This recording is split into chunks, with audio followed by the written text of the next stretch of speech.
Episode 27. Mundungus was wearing a long overcoat that seemed oddly lumpy in unlikely places, and declined the offer to remove it and put it with Moody's travelling cloak. "Well, I think a toast is in order," said Mr. Weasley when everyone had a drink. He raised his goblet to Ron and Hermione, the new Gryffindor prefects. Ron and Hermione beamed as everyone drank to them, and then applauded. "I was never a prefect myself," said Tonks brightly from behind Harry as everybody moved toward the table to help themselves to food. Her hair was tomato red and waist length today. She looked like Ginny's older sister. "My head of house said I lacked certain necessary qualities." "Like what?" said Ginny, who was choosing a baked potato. "Like the ability to behave myself," said Tonks. Ginny laughed. Hermione looked as though she did not know whether to smile or not, and compromised by taking an extra large gulp of butterbeer and choking on it. "What about you, Sirius?" Ginny asked, thumping Hermione on the back. Sirius, who was right beside Harry, let out his usual bark-like laugh. "Ugh! No one would have made me a prefect. I spent too much time in detention with James. Lupin was the good boy. He got the badge."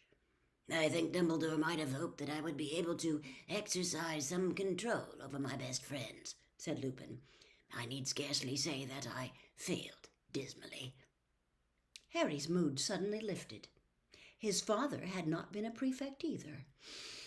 All at once the party seemed much more enjoyable. He loaded up his plate, feeling unusually fond of everyone in the room. Ron was rhapsodizing about his new broom to anybody who would listen. "Knocked to 70 in 10 seconds. Not bad, is it? When you think the Comet 290 is only knocked to 60, and that's with a decent tailwind, according to Witch Broomstick." Hermione was talking very earnestly to Lupin about her view of elf rights. "I mean, it's the same kind of nonsense as werewolf segregation, isn't it? It all stems from this horrible thing wizards have of thinking they're superior to other creatures." Mrs. Weasley and Bill were having their usual argument about Bill's hair. "Getting really out of hand, and you're so good-looking. It would look much better shorter, wouldn't it, Harry?" "Oh, I don't know," said Harry, slightly alarmed at being asked his opinion. He slid away from them in the direction of Fred and George, who were huddled in the corner with Mundungus. Mundungus stopped talking when he saw Harry, but Fred winked and beckoned Harry closer. "It's okay," he told Mundungus. "We can trust Harry. He's our financial backer." "Look what Don's gotten us," said George, holding out his hand to Harry. It was full of what looked like shriveled black pods. A faint rattling noise was coming from them, even though they were completely stationary. "Venomous tentacular seeds," said George. "We need them for the skiving snack boxes, but they're a Class C non-tradable substance, so we've been having a bit of trouble getting hold of them." "10 galleons the lot then, Dung," said Fred. "With all the trouble I went to get 'em," said Mundungus, his saggy, bloodshot eyes stretching even wider. "I'm sorry, lads, but I'm not taking a canoe under 20. "Dung likes his little joke," Fred said to Harry. "Yeah, his best one so far has been 6 sickles for a bag of narquils," said George. "Be careful," Harry warned them quietly. "What?" said Fred. "Mum's busy cooing over Prefect Ron. We're okay." "But Moody could have his eye on you," Harry pointed out. Mundungus looked nervously over his shoulder. "Good point, that," he grunted. "All right, lads, 10 it is if you take 'em quick."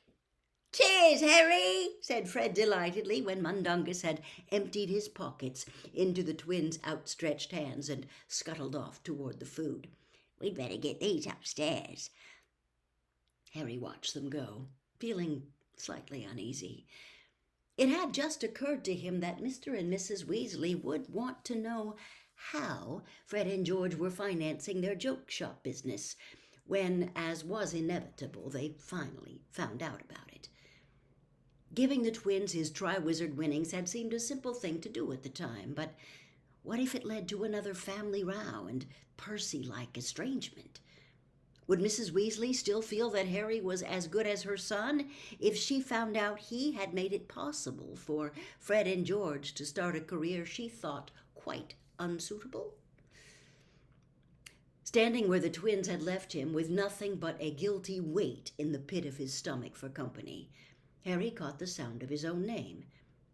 Kingsley Shacklebolt's deep voice was audible even over the surrounding chatter.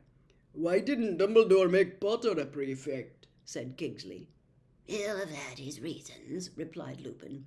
"But it would have shown confidence in him." "It's what I'd have done," persisted Kingsley, "especially with the Daily Prophet having a go at him every few days." Harry did not look around. He did not want Lupin or Kingsley to know he had heard. He followed Mundungus back toward the table, though not remotely hungry. His pleasure in the party had evaporated as quickly as it had come. He wished he were upstairs in bed. Mad-Eye Moody was sniffing at a chicken leg with what remained of his nose. Evidently he could not detect any trace of poison, because he then tore off a strip of it with his teeth. "The handle's made of Spanish oak with anti-jinx varnish and inbuilt vibration control," Ron was saying to Tonks. Mrs. Weasley yawned widely. "Well, I think I'll sort out that boggart before I turn in. Arthur, I don't want this lot up too late, all right? Night, Harry, dear." She left the kitchen. Harry set down his plate and wondered whether he could follow her without attracting attention. "You all right, Potter?" grunted Moody. "Yeah, fine," lied Harry. Moody took a swig from his hip flask, his electric blue eyes staring sideways at Harry. "Come here. I've got something that might interest you," he said. From an inner pocket of his robes, Moody pulled a very tattered old wizarding photograph.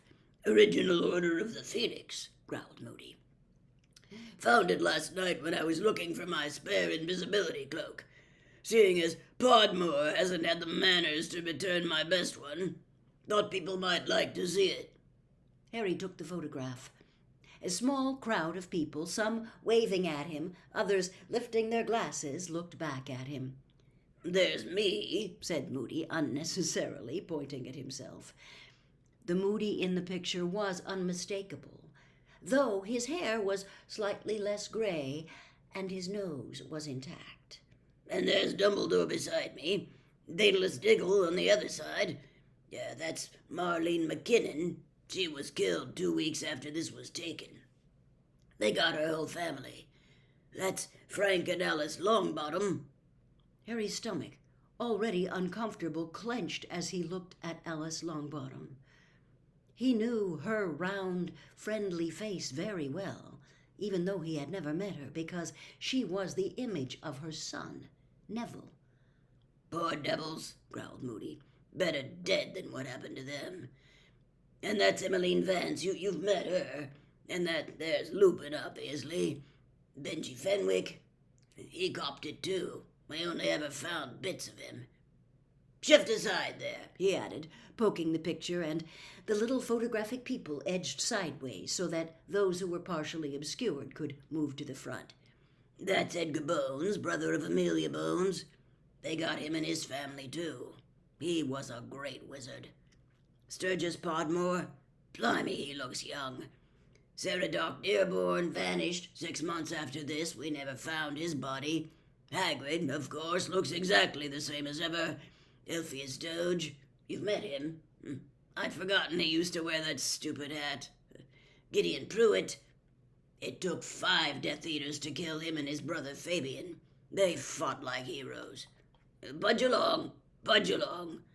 The little people in the photograph jostled among themselves, and those hidden right at the back appeared at the forefront of the picture. "That's Dumbledore's brother Aberforth. Only time I ever met him. Strange bloke. That's Dorcas Meadows. Voldemort killed her personally. Sirius when he still had short hair, and there you go. Thought that would interest you.